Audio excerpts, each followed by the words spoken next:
Hello everybody, it's Dr. A. Welcome back to my channel. As usual, you know, I'm working this time of year, so less videos, but I'm gonna do a Florida history thing for you, and you should love this one. It's about Fort Pierce. I'm standing on the Indian River in Old Fort Park, and here is the historical marker. So let me talk to you about it. It's a really cool place. I've never actually been to this park, believe it or not. All the years we've come up here, Randog surfs up here, and we come up here to the beach and stuff. I've never been to this park, so I'm pretty happy to be able to do this. Fort Pierce was a site of a significant fort, obviously. We have a lot of towns on the East Coast in Florida. Fort Lauderdale, they're named after the forts that were built there. And this particular fort was supposed to be a supply depot, and it was actually named after Benjamin Pierce, the brother of Franklin Pierce, who would later be the President of the United States. It was during the Second Seminole War that Fort Pierce became an important, it was more like a depot, and it was where they would bring the wounded. It was where they had things like supplies. There was never a battle here, okay? So it's not what people think. The Second Seminole Indian War, like the first one, was largely unsuccessful. The fort was decommissioned in February of 1842, and by 1843 it had burned down, so there are no remains here. I'm just talking at the spot. It's really a cool spot because there is, I'll go to the other side of this marker, and I'm gonna say hello, hello. It was the site of the fort, but it was also, more importantly, where an old Indian mound is from the IE. The IE Indians, like the Tequesta, the Hobie, by 1740 are basically gone. They're considered extinct, driven out by the Europeans. They're absorbed into more northern tribes, and the Second Seminole Indian War was to try to convince the Indians that were left, the Seminoles, we think the word comes from a Spanish word for runaways, to be moved out of the state. It was never a war that was truly completed. There was never a peace treaty. And so thus the Seminoles have the, you know, the casinos. They never conceded defeat. So I'm going to walk over to where the site of the old fort was, and I'll climb the Indian mound. As you can see here, I'm going to turn and scan for you. It's a beautiful spot right on the Indian River. And there's the entrance sign. So let me move over there for you.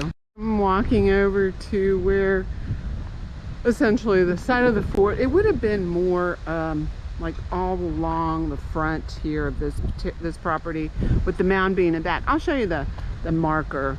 It shows you a picture of how the fort was situated.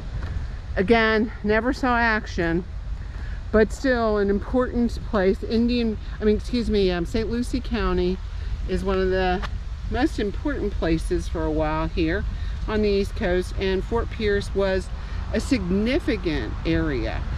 There were some pretty significant people in the Second Seminole Indian War. If you know anything about Civil War history, hopefully this is showing right. It's kind of hard to see for me. There's a picture of Sherman, and Jessup was here as well. They are going to go down to the Loxahatchee, the Battle of the Loxahatchee, and I'll go there one day so you can see it. But still a really interesting site, and that picture of the old fort tells you that military installation was pretty ambitious for this very, very remote area. Okay, now we're walking over to the mound, the IE mound. Now you can't walk on top of the mound, you walk on steps getting up there. You can get up there, but you cannot walk just on the mound because it's a burial site. You know, the Florida Indians really suffered when the Europeans came here.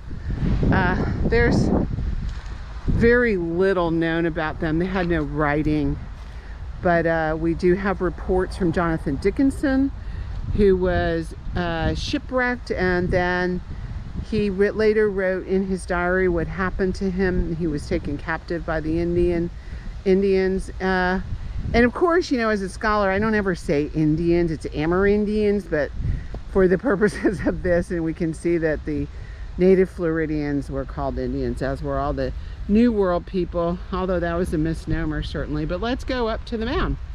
This is a typical, you know, we find these kind of, there's a lot of midden mounds from the Amerindians of Florida, and the West Coast has some of the biggest ones. So let's walk up here. You can see it's a beautiful site here. I don't know if you all can see it, but you know, this is Florida in March, but this is old Florida. These are some Florida live oak, some really beautiful, I mean, just natural looking plants in the area. And if we go up to the top here, climbing up,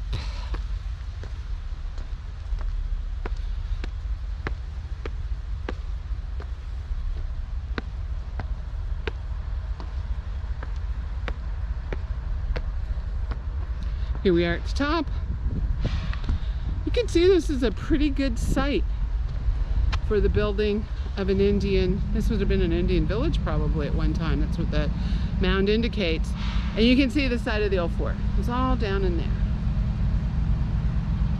So a really beautiful spot. If you come down to South Florida, check out some of these places. I'm gonna go to some other places in Fort Pierce today. Hope you enjoyed this. Don't forget, subscribe, give me a like. It's Dr. A signing out. Peace out.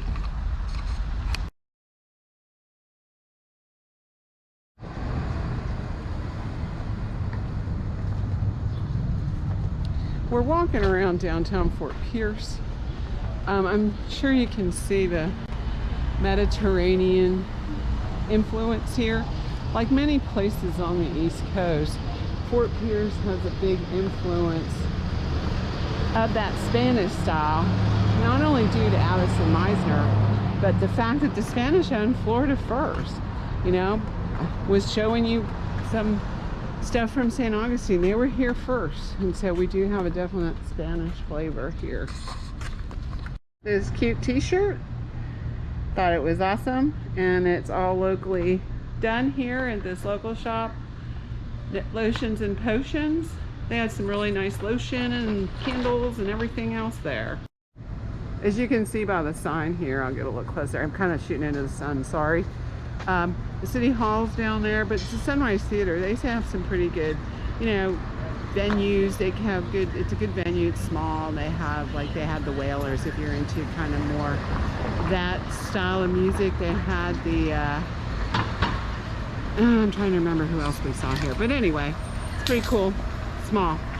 All right, I'm standing in front of the Sunrise Theater. I was thinking about the Neville brothers. That's who I was saying. But you can see it's definitely a building that has history, and it was just redone. I believe, I want to say it was in the 80s, but I'd have to check that data. But again, it's a cool venue because it's smaller. We're in front of Cobb's dock, and this is, I'll get it back so you can actually see the structure. It was a store, it was a trading company opened in 1882, and the first store in Fort Pierce. You can see it all here. I'm standing right in front of the marker for it, and I'm standing right in front of the structure. I'll look up. You can see it's got wood frame vernacular, shiplap siding, and also see those old shutters, typical from the period. Everything you could buy, everything you needed you could buy here. It says right here their slogan was everything to eat, wear, and use. And it was a big trading post for the Seminoles as well, and there's the signage. 1882, it's the longest operating store between here and Key West. So that's pretty cool. Hey everybody, again, went to another spot, Fort Pierce. This is Pierce Ciderworks, and I wanted to come over here because although they make cider, it's a good draw. It's an area formerly known as Fishing Village. Now is Edgartown. It's a historic part of Fort Pierce. This is a 117-year-old building, originally owned by the famous photographer Harry Hill. Today it's a cidery. And so we're gonna go in, but I'll show you the building, a little bit of it. Let me go across the street so you can get a better view.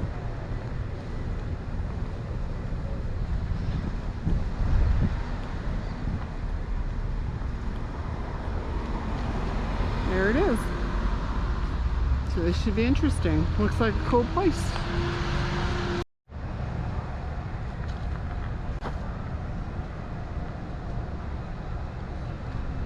This is in the back of Ciderworks, Fort Pierce, and they have food trucks here. It's cool.